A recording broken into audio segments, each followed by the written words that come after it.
Hello my lovelies and welcome back to my channel. I went into Taunton, which is about 20 minutes away from where I live, just to go into town and buy some books. And I was waiting at the bus station and this man came up to me, this really short old man, and he just came up to me and said, "Oh, what are you reading?" I didn't even notice that he was talking to me because obviously I'd never seen him before. So I was like, "Oh, are you talking to me?" And he said, "Oh, yes, I am. You see, I'm a bookworm myself, you see, so I'm interested in what other people are reading." I was fine with this. Obviously, he's just interested in books, so I showed him the books that I bought. And then he started telling me the story about how he met this woman on Bournemouth Beach and she was writing lyrics because apparently he writes poetry as well, so he's interested in what people are writing. And he said that he told her to go to a folk club or something. And she did, and apparently she bumped into him later on and then wrote him a letter a couple years later saying thanks for the advice because she met her future husband at the folk club and recorded a CD and released it. I felt really bad though because getting onto the bus, I sat down. First I got on before him and I put my bag and my books on the seat beside me. Yes, I'm one of those people because as lovely as he was, I'm very awkward with human interaction, especially with people that I don't know. It was just a little bit bizarre because I don't very often have strangers come up to me and strike up conversation.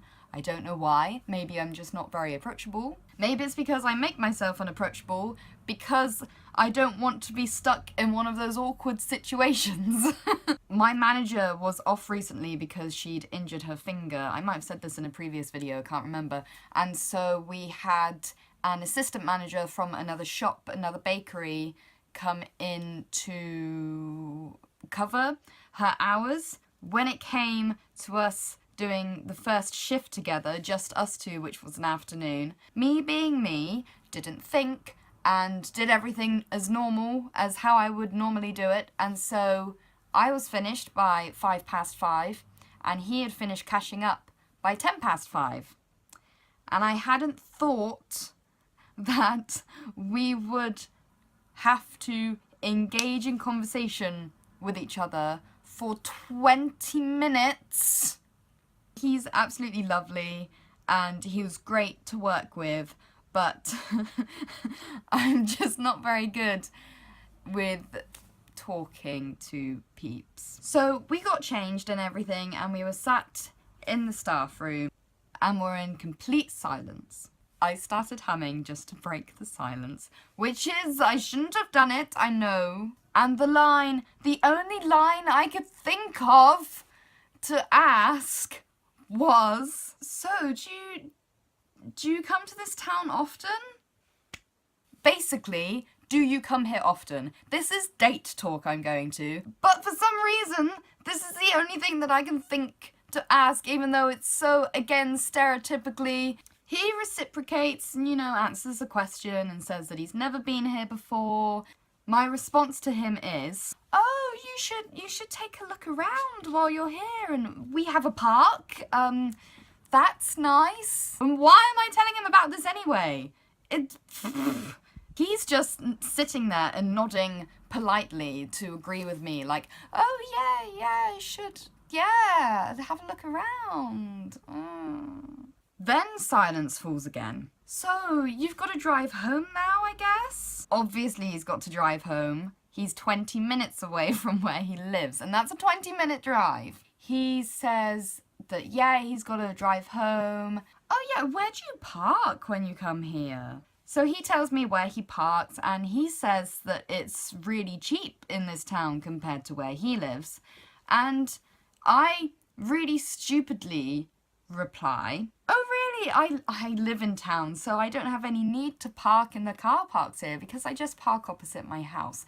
My house is, do you know where Asda is?" I start going on to tell him where I live, and this is because I'm rambling now, because I'm so self-conscious that I am being really awkward, and so to try and save myself, I'm making things even more awkward for both of us, but I can't think of anything else to say. So I start explaining of where Asda is, and that how when you come into the town there's traffic lights and you turn right and then Asda's on your left and my house is just there. Why am I telling this poor guy where I live? Thankfully, before I can go on any more, the clock hits past and we can finally leave the shop. I am working this Saturday afternoon with him, but he's just caught up with The Walking Dead. So I'm like, praise the Lord, we will have something worthwhile to talk about, which is The Walking Dead.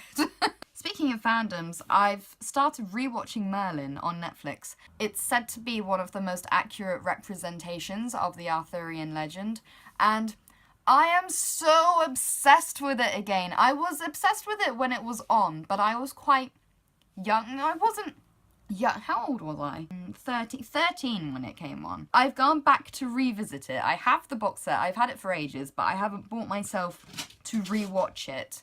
But I have managed to, and I have fallen so far down that fandom hole that I don't think I'll ever be getting out again. But it's not only the TV show. I have become enthralled with the whole legend. This is actually what I went into town for after work today, with my books and this guy, and what started this whole story off in the first place because of awkward interactions. So this is the first book I bought, which is Worlds of Arthur, and it talks about the facts and the fictitious bits of the Dark Ages. I continue to peruse the British history section because I feel a little bit sad, but I just love history, you know? Anyway, so I love Charlie Chaplin because of history, I love Arthur because of history, I also love Downton Abbey because of the history, and I stumbled across this in the same section, which is the real life castle that they use for Downton Abbey, which is actually called Highclere Castle, and it's written by the Countess of Carnarvon. Carnarvon?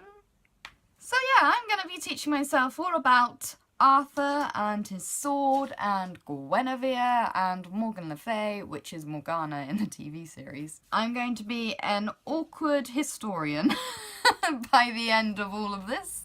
So thank you very much for watching, everyone, and I will see you in my next video.